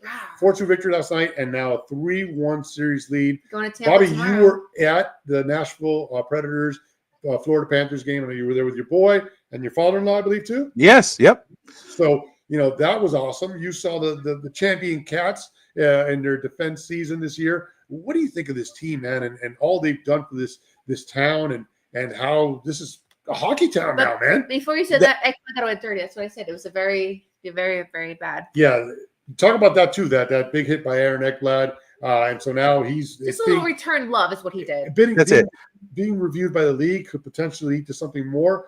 What are your takes on those? I'll just say first off, in regard to the Panthers, thank God we got the Panthers. That's how I feel as a Miami sports fan, right? Sure. I mean, right? So, I thought about this not the other day, a couple weeks back, and it hit me because Ralph, my stepfather, who passed away, my gosh, it's like, I don't know, 7 months ago now. That's just crazy. Try to do this without, but he waited years. He saw the Dolphins win their Super Bowls, and and then we saw the Heat, then we saw the Marlins. And then last year, years, and because I would be focused on the Heat, I'd be focused on the Dolphins. I'd watch a little bit of the Marlins, but the Panthers, I wasn't really much of a hockey guy. I'd watch them if they're on TV in Nashville, but I'd watch them. But he would always fill me, "Oh, Bobby, you gotta check out these Panthers, man. This new general manager we got, this new coach, dude. I'm telling you."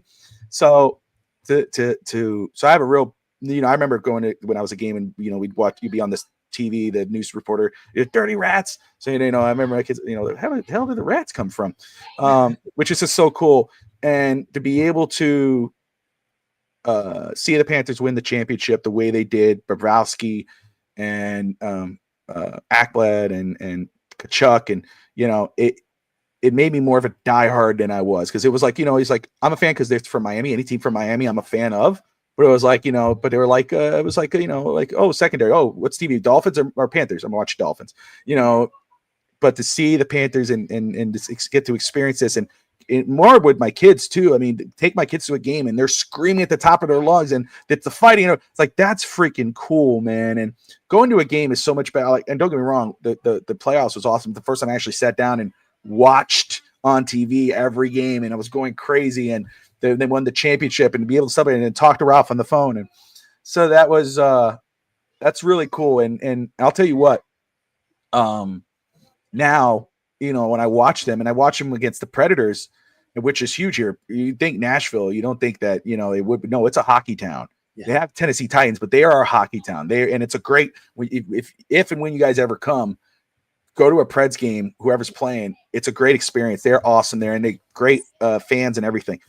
But being able to watching them play, it's a whole different feel. Like even though the Preds are on a down year right now, but you see the difference on the ice when they're on the ice with the other team. Like, they were hard hitting, fast. They never stop. It's a clean game. It's chemistry. Evan's more expert than I am, so I don't know the right words, but to me, you just see the difference. You don't have to be an expert to see the difference of this team. And my boss is a diehard hockey fan, Preds fan, and she sat down and was like, "Oh, give me your picks." I don't know what the hell half these teams are. Like, oh, New Jersey Devils or whatever team they play. I was like, well, I'm not picking the Devils, so I'll go with the other ones. And I was like, okay, yeah, Golden Knights versus this one. Well, Golden Knights UCF, Golden Hawks was where I went to. Let's go with the Golden Knights. So that's kind of how I made my pick. Panthers win the championship. That's it. And so far I'm right. I think they will. Paul Maurice is awesome. And I will always love the Panthers more now because they were able to win a championship before Ralph passed, and and that means a lot to me. So Ralph. Yeah, no, it's looking good for us again this year. Obviously, we won game 1 and 2 in Tampa. Game 1 was explosive. We won 6-2. Game 2 was a little closer. Then they brought it here to Emirates Bank Arena on Saturday, which Lou and I were there, super excited. But unfortunately, it started off good, just did not finish good, and they ended up losing that game. I got that towel here, Bobby. Check this out. And so where is it? Down here. It actually it lights up. Look at this. There you go. So that's pretty cool, man. So yeah, dude. So Panthers won obviously last night at Emirates Bank. Game 5 gets sent to Amalie Arena tomorrow night, which is going to be a very, very tough game to win. Even if the Panthers don't win tomorrow, I think they'll still flush it out within 6. But I do think that it'll be done tomorrow.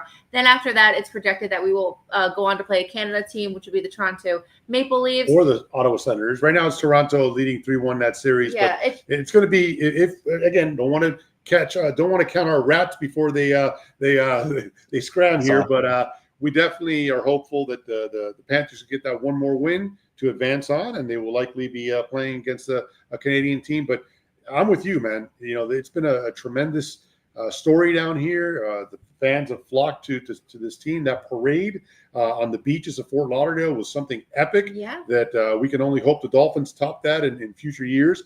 And we're getting a winter classic at Lone Depot Park next year, which holds 40,000, but for that will probably be 50,000 against the New York Rangers. I mean, and it's expected to sell out. It's just, again, it's a great time to be a Florida Panther fan, and everything they're doing for this town in South Florida. We love it. We're all about it. So, Bobby, for your future picks, you kind of want to say Toronto will win, and then Carolina will win, and then it probably will be Carolina and Florida battling for that spot going up into the Stanley. I did pick Carolina because they were Hurricanes. I was like, oh, Hurricane. Okay, Carolina. Yes. So I did. Opposite. I picked the Devils because I'm originally from New Jersey, and I would have loved to gone to New Jersey to go see the Panthers up there in some playoff games. But unfortunately, it looks like Carolina is taking care of business, and we may be seeing Carolina again. So it's just a great time to be a Panthers fan again. Tomorrow, Game 5 is at Amalie Arena in Tampa. Must-watch TV, especially since we don't have Heat basketball anymore. And on top of that, the Marlins are on the West Coast, and who stays up for those 10 o'clock games anyway? I do. So definitely get your hockey fix in tomorrow and cheer on the Cats as they hopefully finish out this series in Tampa tomorrow night. So absolutely exciting times. Bobby, we cannot thank you enough, man. It's been an hour and a half here. Shut this light off. My gosh, it's so distracting. Shut off that towel. I'm like looking at it. But listen, thank you so much for joining us. An hour and a half has gone by here. I feel like we're at the bar, talking about our favorite sports team, and that's what hopefully everybody in the room was able to experience. The knowledge that you dropped and everything that you do to cover our teams that we love, but also sports in general. And so I want to definitely give you the opportunity, man. How can people reach out and follow everything that you do, all the great content that you put out? How can people get in touch with you and follow you? Oh, man, thank you. You guys can find me on the Fins Talk Sports Network on YouTube. You just, type in Fins Talk Sports Network. You'll see a little logo that says FTSN. you guys said it great at the beginning. We cover everything, Miami sports, sports in general. We got, just say Dolphins, Heat. We got baseball. We eventually get to the Marlins. We got the hockey, which Evan would cover. We got some wrestling on there. We got fantasy sports with Fantasy Now Plus, which those guys are killing it. We got the Caneswear podcast for covering the Miami Hurricanes. We got a lot of great stuff, and we're adding more. And, people are, how do you do it? Do you burn out? No, I love it. I love every part of it. I love talking sports. I love, doing this. I've met amazing people that I never thought, yeah, okay. They're having ribs. Okay, good for you guys. But, I've met some great people, all of obviously you guys, Evan up in Canada, Steve in Texas, Josh in Delaware, Brett in Delaware, Dave in Atlanta. I mean, the people I never would have known if I didn't start doing this. And I love doing this, and it's great. And just to keep building it up. And obviously I have a great support system with Tati and, who backs me up. And obviously she's been in radio and everything. And so she's always like, gives me opinions. If I don't ask her, ask for it, and which is great too. Cause she's like, don't do that, do this. Hey, what do you know? So it's always awesome. And so, yeah, find me on the Fitz Talk Sports Network, like and subscribe, hit that notifications bell. And please don't forget to like and subscribe to this channel as well. 305 Sports Babe. Well, thank you so much for joining us tonight. And, as always, our thoughts and prayers go out to our good friend, Big E, as, his journey continues to look for a liver. So if anyone has any questions or, it can possibly be a match, please reach out to him, because this is a fight that we're all fighting together on behalf of him to get him a good functioning liver. And I know you're part of our DCC team. And obviously this is, that's cancer, but this is still a big situation. So it's part of our thoughts and prayers. So again, shout out to Big E, who is a big part of our lives. And yes. Bobby, go get your Arby's, because I know you mentioned it like 7 times already. He wants the beef. You want the beef. I just love that commercial. I love that commercial. We have the beef. So it just goes well with the Dolphins. We're having ribs. I know they made ribs and something else. I don't know. Something. But thanks so much for joining us tonight. It is always so great to catch up with you. I cannot wait to see you and Tati down here, and your mother-in-law and everybody and your kids and everything. So bring everybody down here. We missed you at DCC this year. So, hopefully next year you're down. Soon. And we got to come and visit you too, man. I know, 100%. The Dolphins will eventually be up in Tennessee, and if it's having to go watch a Predators Panthers game, we got to come up and see you guys. Or go to Gatlinburg like you've been promising me for 5 years. Yeah, that too. Gatlinburg is amazing. That was me and Tati did it one time just for S and giggles, and it was the best. It's awesome.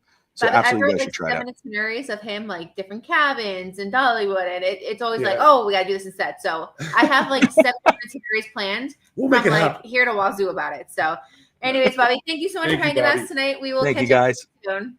Absolutely. Thank you. That was awesome. Bobby is A1 sauce in our books. He's perfect. Everything he did covering this draft, and everything he does covering everything in general. He's a cool guy. He is cool. 100% a cool guy. I love Tati too. His wife, she's awesome. Yes. Come on, Tatiana. That's great. And so, the fact that we were able to, again, it felt like we were just at the bar, just hanging out, talking sports with our buddy, because he is. And so, thank you so much to Bobby for coming on. Again, don't forget to follow him. Definitely subscribe to the channel if you've not done so already, because it's amazing content all the time. Yes. Yep. No, guys.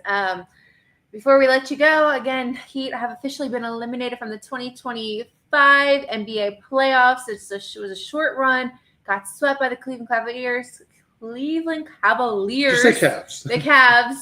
And our Panthers are going into Game 5 tomorrow night in Tampa against the Tampa Bay Lightning. So hopefully hopefully we'll see Rats on the ice in Tampa tomorrow. Close the series out and keep it going. So we're hoping for that. Our Marlins are on the West Coast, taking literally butt whippings by Dodgers. They went to extras last night. Yeah, last night extra innings, and also big. McCullough got his ring. McCullough got his ring last night in Dodger Stadium. Of course, he was a longtime assistant coach there, assistant manager for the Dodgers. So that was a nice moment. And look, baseball will have its time. Right now, it's about hockey, and we put the Heat to bed already, so it's all about the Panthers. Oh, I have so much to say about baseball, though, Griffin. Oh, okay. Later. I'll save it. I do want to mention that also leaked during the draft is the NFL schedule is coming out 2 weeks from tomorrow. So May 14th, that schedule will come out. Yeah, we are all excited about where the Dolphins will be playing. As you know, this show is sponsored by our company, 305 Sports Travel. And so definitely some point after that schedule gets released, we will have an idea as to where we will be watching our Fins this season in 2025. And now, as you saw on this show with Bobby, we are excited about our new Fins and our draft picks. Hopefully they are able to make an impact, and we'll be able to watch them on the road with some winning football this year. Winning football. Yes. And fun. Keyword, winning football, mixed in with fun, because we're going to have fun regardless. But we'd like to win some road games. It's even more fun when the Dolphins win. And look, we had a 6-game winning streak at a time there. So that's always good to do. It's hard to win in the road. It's hard, but it's a unique experience. And I've said it before, and I'll say it again. Just as exciting it is to be at your home stadium and watching a touchdown scored and seeing everybody celebrate, it's just as exciting, or even more so, being in an opposing team stadium, scoring a touchdown, winning that game, and hearing complete silence from 70, 80,000 people because your Dolphins or the team that you support has just ended up crushing their hearts and coming out with a victory. Just like the Cavs fans gave us the hey, na last night in our home arena. Yes, exactly. So we've been on both sides of that. Yeah. Although last night stunk. All right, guys. Thank you so much for hanging out with us tonight. Again, happy 83rd birthday to Josephine Ebby in Daytona Beach. Huge Dolphin fan. Sending the biggest birthday to her. Go Cats. Game 5 tomorrow. And we'll catch up with you guys soon. Yep. Take care, guys. Have a good night. Have a good rest of your week. And as always, be kind to each other. Have fun. And let's go Cats. Go Cats, baby. Come on.